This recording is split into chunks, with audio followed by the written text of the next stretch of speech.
And I can't tell you how much that has really driven the atmosphere of our home. Don't give up, try again tomorrow. I thought I would have to give up sewing when he was born because this time is so important.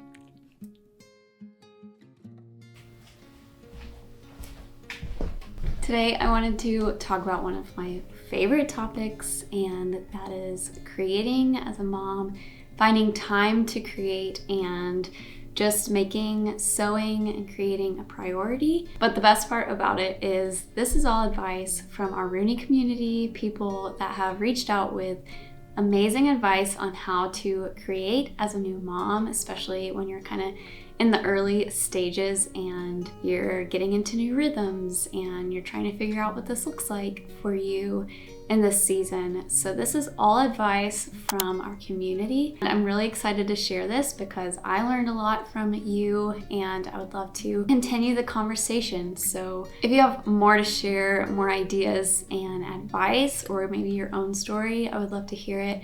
And you can share that below. Before I get into the advice, I wanted to share a prayer that I wrote a while back, and I've been kind of saying a type of prayer like this before I've been sewing, especially in just moments where it's like, I feel like this needs to be a little bit set apart and special. And if I get into the right headspace, it just makes the experience such a meaningful time. It's not only just creating a product or an end project, it is actually doing so much more inside me and in my soul, and that is what makes me keep wanting to come back to these moments of creating. God, thank you for these hands to create. Thank you for a moment to reflect your image as I slow down and create something beautiful from raw materials. Whether this time is lengthy and uninterrupted or brief and cut short, let me sense your invitation to enjoy this time with you. Let each stitch remind me of your faithful love, and let each thread be evidence that you are in the details. May this time bring full awareness to your presence here with me. Quicken me to receive grace when I make a mistake. Use my seam ripper to remind me that no mistake defines me. As I am filled up through this process, may your love pour out to those around me. May being with you and using these gifts bring you glory. Amen. So this is all the advice that you sent in from the Rooney community, and I'm excited to share it. So number one, a great piece of advice is to print your pattern at a copy shop or a printer in town or through pdfplotting.com. These are all great options to have your PDF pattern printed on a large sheet of paper so that you don't have to spend the time taping everything together, cutting it out, printing at home, all of those steps.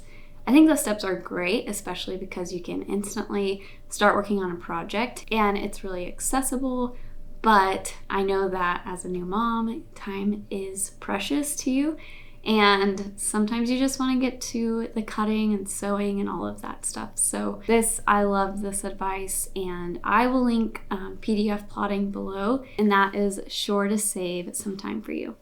Another tip is to work on smaller projects. I think when you work on smaller projects, it just ignites that fire inside of you and wants you to create more and more and more because you have that satisfaction of finishing something. I made a scrunchie for my daughter the other day. It took less than 10 minutes and it was so satisfying. It's cute. It was easy. It's the first time I made a scrunchie actually. And I loved the satisfaction and fulfillment that it brought. And that 10 minutes of time was such a calming and restful space for me. A couple of people advised to set up a small sewing space. So when you just have pockets of time, you can sit down, sew a seam, rip out something, measure, write some notes, have this place to go back to during the day.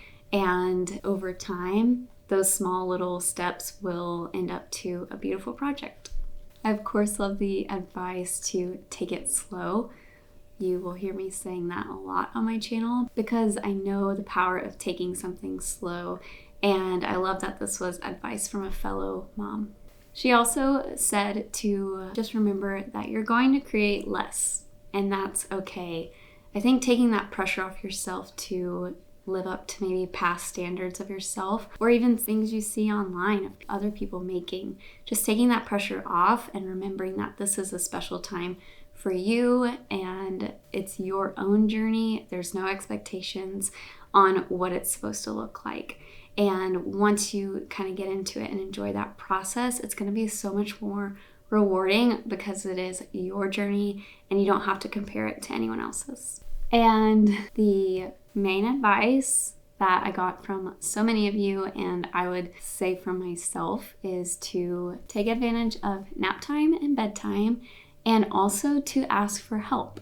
I love that so many of you advised to ask for help and reach out and say, this is a time that I am looking forward to, that I need, and I would love some help in getting to that space. Looking forward to nap time is such a key factor in wanting to maybe make a little bit more strides and focus, especially if it's the first time you're making something.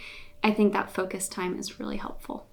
I love the advice to prepare beforehand because isn't it so frustrating when you maybe sit down for something and things aren't working out because you maybe forgot a material or don't have the right supplies, or you need to read through the instructions, stuff like that. So do your preparations beforehand, before nap time, before bedtime, before those main moments where you're going to have maybe uninterrupted time. Do the preparation beforehand. So that could be when your child is just playing on the floor and engaged in something that they're doing because they're so observant that they kind of get that space to themselves, and so you can read through the instructions or watch the instructional video and kind of get your mind wrapped around the project that you're going to create before you start doing anything with your hands. I think it's this preparation beforehand that's going to really set you up, and that's what a lot of you said when you sent in your advice. I'm going to read some advice that was sent in specifically from you, and I thought all of this was just so helpful. Sarah says, it's not easy. When my first two were little, I'd sew right in the living room at a standing height table to keep things out of reach. Now I have 4 kiddos and a garage sewing space, so it's still not ideal. I sew during nap time or bedtime. Having a projector for a year now really speeds things up. So Sarah is saying that when you're in one stage, it might look different, and when you move to more kids or they get older, it's going to look different again, and maybe you have to move your sewing area to another room or another area of your house. But I also love that she even brought in the idea of a projector. This is huge in the sewing community, having a projector that's overhead and it projects the pattern onto a table. So then you don't even have to use paper. You just trace out the pattern and cut it out from your fabric. That's not something I'm skilled in, but if that interests you, I definitely recommend looking into that. So many people recommend it and say how much time it saves. I was given the advice to baby wear while you are sewing, so then you have 2 hands free. This is allowing your baby to be close to you while you're sewing, and I think that's such a cool connection that you pointed out. I love what this person says. She says, I made a rule with myself to never do any chores during nap times or sleep at night. I dedicated all the free time to sewing and would only clean when she was up. So she's saying that cleaning, chores, housework, the things that need to get done are done while her daughter is awake. And that is a rule I had for myself. And I can't tell you how much that has really kind of driven the atmosphere of our home. My daughter loves to clean with me. She loves to be in the kitchen with me, and those chores can be done during those times. And so when it's quiet, when she's sleeping, I have that time for myself. And when she's awake, we also have that connection point as well. So I think that's a win-win and a beautiful perspective to have. So I'm really glad you shared that. I like what Amy says. She said she chose a relatively simple apron project and was super patient with herself when she made mistakes. I think this is so good, Amy. I love that you were patient with yourself. I think patience is a learned thing through sewing. It will really challenge you in that way, but patience is key. I like what Jennifer said. She said, my son is almost 1 year. I thought I would have to give up sewing when he was born, but I was able to keep creating. I've made countless dresses, 2 bags, 3 quilts. I use his nap time to work on my projects, or when dad is watching him. My other hobbies have fallen to the wayside, but sewing remains. I like how Jennifer points out that she thought it was going to be one way that she was going to have to give up sewing and creating, but then she found that it was actually an outlet and something that was life-giving to her, and that's what stuck around. And for me, I think a lot of things have fallen to the wayside when I became a mom, and I think it's just choosing those things that are actually building you up. Maybe sewing isn't that for you, but choosing those things that are building you up and making those a priority. This mom advises that she sews during the baby's nap times while her other kids play independently. I think independent play is so important, and even while they're playing and noticing you sewing, it's kind of this mutual learning effect that they're noticing what you're doing, but they're also engaged in their own thing, and maybe in time they'll also be engaged in creating in their own way. This mom says, let your kids explore, hang out next to you, or have their own project.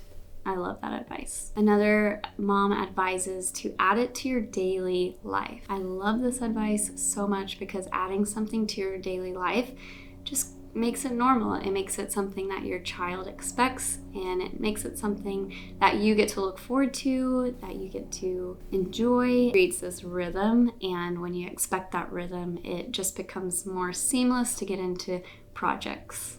I thought Sammy had some great advice. She said, I like to pre-cut and mark out a few projects at a time and have them ready to go at a moment's notice when my kids nap or go down to bed at night. She also advised to have the pattern instructions easily accessible and read over them in advance while the kids are up. This way, when you get a free moment, you're able to dive straight into the fun stuff, and I find it a lot less daunting. And she also advises to do some bite-sized projects, those smaller ones that we're talking about, when maybe your child is going through a growth spurt or they're fighting naps. Just being flexible in those moments is really important. Liv said, I sewed a small puff quilt for my daughter soon after she was born, and I learned to divide that large project into tiny steps so I could work a little bit each day. I also used time when I was nursing to think through projects and plan out what I wanted to do, or watch YouTube videos relating to the project I'm working on. That way, once baby was asleep and preoccupied, I could get as much cutting, sewing, and pressing done.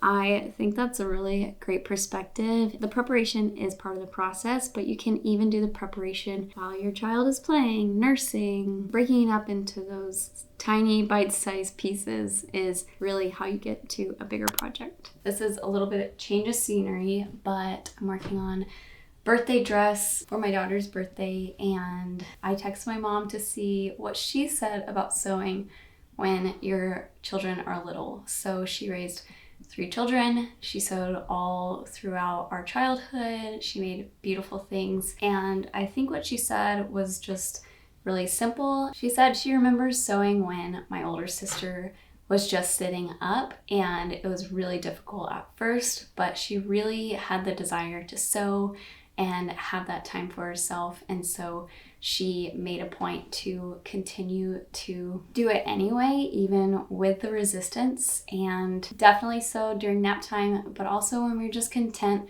crawling around. So I see a lot of threads through all of this advice, and I think it is a good reminder that the good things, the things that are going to fill us up, are not going to always come easy to us, but they will be worth it in the end.